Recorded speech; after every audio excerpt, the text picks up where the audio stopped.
I was driving home late, the highway empty, rain hammering the windshield in a relentless rhythm. Headlights cut through the darkness, reflecting off slick asphalt. That's when I saw her, a young woman soaked, thumb out, standing under a flickering street lamp. Her hair clung to her pale face, and the light made her eyes glimmer, like they recognized me. I slowed down. Her voice, faint but chillingly familiar, called out, "Can you give me a ride?" My pulse spiked. Something about her tone echoed my sister's laugh from years ago, yet impossibly distorted. I hesitated, then unlocked the door. She climbed in silently. The warmth of her presence was immediate, yet the air felt cold, heavy. I glanced at the rearview mirror. Her reflection had vanished. My hands shook. I slammed the brakes. Only her wet footprints remained. A whisper lingered in my ear, just audible. "Don't look back." That night I couldn't sleep. Every creak of the floorboard sounded like footsteps creeping closer. At first I thought it was just the building settling, but then I heard it. Soft, deliberate knocks at my apartment door. My heart raced. I peeked through the peephole. Nothing. Windows were locked, doors secure. Yet from somewhere just outside I heard a voice, faint and familiar, laughing in the way only my sister could. Distorted, wrong, almost mocking. I tried to ignore it, telling myself it was imagination. But then, in the reflection of the kitchen mirror, I saw her. Standing behind me, pale, soaked, hair plastered to her face, eyes empty yet fixated. I spun around, empty room. But the chill didn't leave. I realized she wasn't just on the highway. She was here inside my life now, patient, silent, watching. The next few nights were worse. I began seeing her everywhere, or at least I thought I did. Reflections in car windows, shadows flitting past the corner of my eyes, fleeting glimpses on empty streets. Sometimes I swore I heard her whisper my name when I was alone at home. Friends laughed when I mentioned it. "You're just stressed," they said. But I knew better. Something was following me, patient and persistent. Her presence wasn't violent, it was precise, deliberate. Every time I turned a corner or entered a room, I felt eyes on me, as though she had already anticipated my movements. Sleep became impossible. Every sound, taps, faint thuds, the soft rustle of fabric, set my nerves on edge. I was living in the shadow of something that shouldn't exist, and with every passing night, the boundary between reality and fear blurred. The disturbances grew bolder. Every night the sounds weren't just outside, they were inside. I could hear soft scraping on the walls, faint taps on the windows, and sometimes a dragging noise across the floor, as if she were pacing just out of sight. One evening, I caught a glimpse of her standing at the end of the hallway. She didn't move when I blinked. Her eyes were hollow, fixed on me. I called out, but the sound of my own voice seemed muffled, swallowed by the silence that followed. Lights flickered without reason. Doors I had locked were slightly ajar in the morning. Objects shifted positions subtly, my keys, a notebook, a chair. Each time I thought I had found a safe routine, something would happen to remind me. She was patient, precise, and unstoppable. Sleep, if it came at all, was filled with half-formed shadows that mirrored her. Even in daylight, her presence lingered in reflections, in the shimmer of rain-soaked streets, in the whisper of wind. The boundary between her world and mine was dissolving, and I had no idea how to stop it. Desperation drove me to research the highway and the history of the area. That's when I found it, a decades-old story about a young woman who had died in a car accident along the very stretch of road where I first saw her. Witnesses had reported picking up a stranded girl late at night, only for her to vanish from the car without a trace. The locals called her the Midnight Hitchhiker, but my encounters were different. She didn't vanish completely. She lingered. She followed.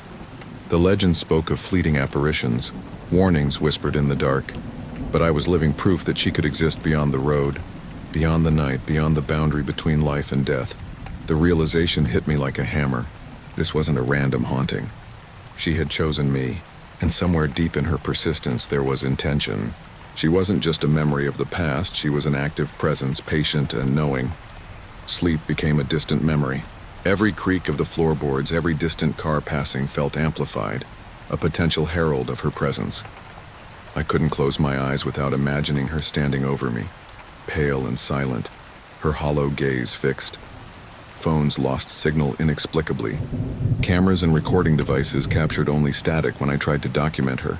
Mirrors reflected empty rooms.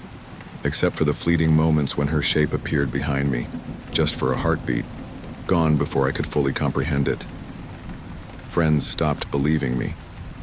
They laughed when I described the whispers, the shadows, the sensation of being followed everywhere. Yet even in daylight, I could feel her watching. Every reflection, every flicker of movement reminded me she wasn't confined to the night. She was patient, calculated, and always near. Paranoia became my constant companion. I flinched at every sound, jumped at every shadow. Even breathing felt like a betrayal. I could sense her listening, waiting. My world had narrowed to this unrelenting tension, and I realized with a sickening certainty I could never truly escape her. One night, I couldn't take it anymore. I screamed into the darkness, demanding, "What do you want from me?" The rain outside pounded harder, a relentless rhythm that mirrored my racing heart. For a moment, there was silence. Then the air shifted. From the shadows at the end of the hallway, she emerged. Pale, dripping wet, hair clinging to her face. Her eyes, empty black voids, fixed on me. She didn't move like a person. Her motions were smooth and human. I froze, unable to look away, unable to breathe. A soft, distorted laugh escaped her lips. It was familiar, hauntingly so, echoing memories I thought were long buried. I wanted to flee, but my legs refused to obey. She tilted her head, studying me, and then slowly vanished into the darkness. The apartment felt heavier after she left, as if her presence lingered in the walls, in the air, in every shadow. I knew then, this was no random encounter. She had found me, and she intended to stay.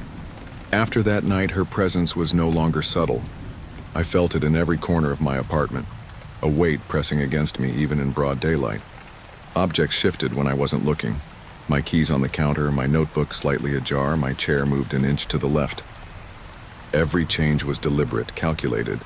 I could hear whispers through the vents, indecipherable words that seemed to crawl under my skin. Sometimes when I looked into mirrors or reflective surfaces, I caught glimpses of her crouched behind me for a heartbeat, gone before I could fully register it. Phones failed, cameras malfunctioned, and no matter how many locks I added, I could feel her listening. She didn't need to touch me to terrify me. The fear itself became her instrument. Every breath I took reminded me she was patient, methodical, and everywhere. I realized with growing dread that my life no longer belonged to me. She had a grip, unseen but absolute, and she wasn't letting go. I tried reaching out to friends, neighbors, anyone who could tell me I was imagining it. But when I spoke, their eyes glazed over, their concern tempered with doubt. "Maybe you're stressed," they said, offering hollow reassurances. No one could see her. No one could feel what I felt. Even the city outside felt indifferent, alive with ordinary routines while my world shrank to the apartment. Every room became a cage. Every sound, creak of floorboards, distant footsteps, faint whispers reminded me she was there. Patient, watching, waiting. I stopped leaving my apartment except when absolutely necessary. Every trip outside was nerve-wracking. I could sense her presence lurking in reflections, in passing cars, in shadows stretching unnaturally along walls. She had learned my routines, my habits, my fears, and no matter where I went, she followed, always just beyond my vision. I began questioning everything. Reality itself felt fragile, bending under her influence. I realized I was utterly alone, trapped in a world that no longer belonged to me under the gaze of something relentless and impossibly patient. One night I couldn't deny it any longer. She was not a fleeting ghost of the highway. She was here, inside my life, inside my apartment, inside my mind. The shadows around me seemed to pulse with her presence. Every reflection, every mirror, every glass surface held a glimpse of her. Crouched, pale, and watching, I tried to escape, running through the apartment, slamming doors, locking windows, but nothing worked. Even the air felt heavier where she lingered. I realized with a cold, sinking certainty she didn't need doors or walls to reach me. She was no longer bound by space or distance. She was patient, intelligent, and relentless. Her presence became inescapable. Even in the light of day, I felt her eyes on me. Every sound, whispers, taps, the creak of a floorboard reminded me she was there. She had claimed my life, not through violence, but through the relentless pressure of her observation. I understood fully and terrifyingly. There was no fleeing, no hiding. She would wait. She would watch. And she would endure. It happened suddenly. One night, while sitting in the living room, I felt it. Her presence heavier, closer than ever. I looked up and there she was, standing in the doorway, pale and dripping wet, hair plastered to her face. Her black, empty eyes locked on mine, unblinking, unyielding. I froze, my throat constricted, my heart hammering in my chest. She didn't move closer, but I could feel her attention, a weight pressing into my very mind. I wanted to scream, to run, to escape, but my legs refused to obey. Then, as suddenly as she appeared, she tilted her head and vanished. The room was empty, yet I could still feel her lingering in the corners, in the shadows, in the air I breathed. I realized then, with a shiver I could not shake, that this was no ordinary haunting. She was not a visitor. She was here to stay, patient and deliberate, and I had no choice but to live under her gaze. After that night, the apartment itself seemed to turn against me. Shadows moved independently, stretching across walls even in daylight. Objects shifted when I wasn't looking. My keys, my shoes, even my furniture. Every surface held traces of her presence. Droplets of water, faint scratches, the subtle scent of wet hair. She began mimicking voices I trusted. The soft timbre of my sister, my friend, my neighbor, always calling, always just out of reach. Sometimes I swore I could hear footsteps pacing above, below, around me, though the apartment was empty. I tried recording her, documenting her, but cameras only captured static. Phones died mid-video and mirrors reflected empty rooms, except for that fleeting moment when I caught her crouched behind me. She didn't need to harm me. The fear alone was her instrument, her grip tightening with every passing day. Every step I took, every glance I made reminded me she was there, patient, intelligent, relentless. I began to understand I was no longer living alone. She had claimed my life, and she would not release it. It all came to a terrifying peak one stormy night. The apartment seemed alive, pulsing with her presence. Lights flickered violently, shadows twisted unnaturally across walls, and the faint sound of dripping water grew into a deafening rhythm. I tried to barricade myself in my bedroom, but the air itself felt heavy, pressing against me. Objects flew off shelves, furniture toppled, doors slammed with a force I couldn't resist. And then I saw her fully, crouched in the corner, pale, hair matted, eyes black voids that pierced right through me. I screamed.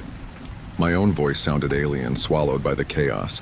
She didn't move toward me, but the fear she radiated was suffocating, tangible, unrelenting. Every instinct screamed to run, but there was nowhere to go. The apartment, once a sanctuary, had become a cage. She was patient, omnipresent, unstoppable, and I was utterly powerless. Morning came, but it brought no relief. I was alive, yes, but the apartment looked normal, as if nothing had happened. No overturned furniture, no broken lights, no puddles of water. Yet I could feel her presence lingering, embedded in the walls, the shadows, the very air I breathed. I tried to convince myself it was over, that it had been a nightmare. But small signs betrayed the truth. A faint splash on the floor, the soft sound of dragging footsteps at night, shadows that lingered a fraction too long. Even in daylight, I felt her watching, patient and persistent.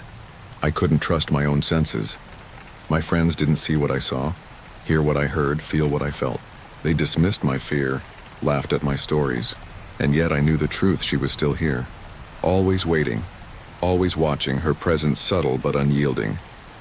I had survived the night, but survival brought no peace. I moved to a new apartment, hoping distance would save me. I changed streets, numbers, routines. I thought I had escaped, but last night, standing at the window, I saw her. Pale, wet hair plastered to her face, black eyes fixed on me. She didn't move, didn't speak, just watched.